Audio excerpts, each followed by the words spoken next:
Assalamualaikum warahmatullahi wabarakatuh. Saya Yuli Kristanti dengan NIM 857929245. Di sini saya sudah melakukan observasi terhadap salah satu anak murid saya yang mengalami gangguan anak non-normatif. Demikian akan saya sampaikan rancangan kegiatan anak non-normatif di TK Batawangsari. A. Analisis identitas anak.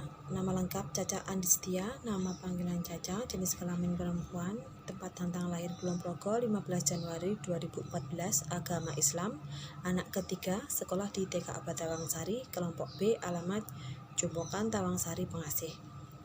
Kedua, kondisi sosial ekonomi. Sosial, hubungan sosial keluarga ini cukup baik dalam lingkungan masyarakatnya. Dengan latar belakang pendidikan yang tinggi, orang tuanya mudah berinteraksi dengan lingkungan atau masyarakat sekitar. Ekonomi, taraf ekonomi keluarga ini termasuk lebih dari cukup untuk hal kebutuhan primer dan juga sekundernya. Dan dari data di atas sesuai dengan pengamatan, maka saya membuat rancangan pembelajaran untuk anak atas nama Caca Andistia. B. Sintesis. Sesuai dengan pengamatan penulis yang diperoleh mengenai Caca bahwa dia berasal dari keluarga yang berkecukupan dan dia sangat disayang oleh kedua orang tuanya. Tetapi dalam kenyataannya Caca lebih senang bermain dan bergaul dengan teman laki-lakinya dibandingkan dengan teman perempuan seusianya. Sehingga keadaan inilah yang membuat penulis mencoba untuk melakukan pengamatan terhadap sikap dan perilaku yang dialami oleh Caca. Diagnosis, perilaku non-normatif kemungkinan dipengaruhi oleh dua faktor. Yang pertama adalah faktor internal, yaitu bisa jadi ada faktor bawaan atau faktor genetik.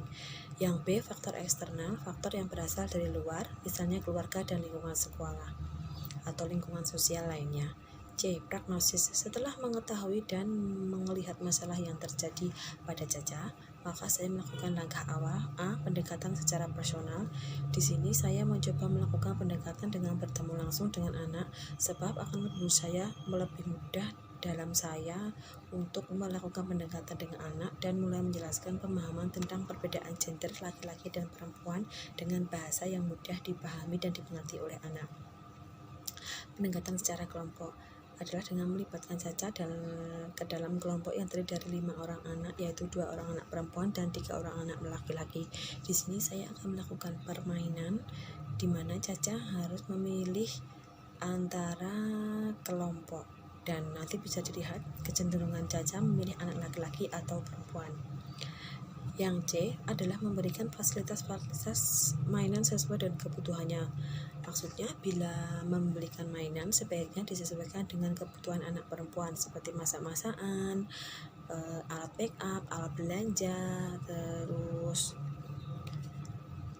boneka dan lain sebagainya. Yang D, treatment. Setelah melakukan pendekatan terhadap anak non-normatif, maka saya melakukan penanganan sederhana. Yang pertama adalah pembicaraan khusus. Tujuannya adalah untuk memberitahukan kondisi anak kepada orang tua di sekolah yang bersifat non-normatif. Yang kedua, parenting. Sebaiknya ada pertemuan guru, orang tua, kepala sekolah, dan juga bisa mendatangkan psikolog.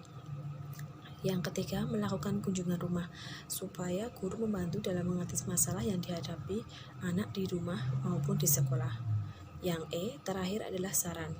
Diharapkan dengan ini orang tua, guru, dan kepala sekolah lebih memperhatikan anak mana yang mempunyai kelainan dan mana yang tidak, sehingga dapat segera diatasi permasalahannya tersebut.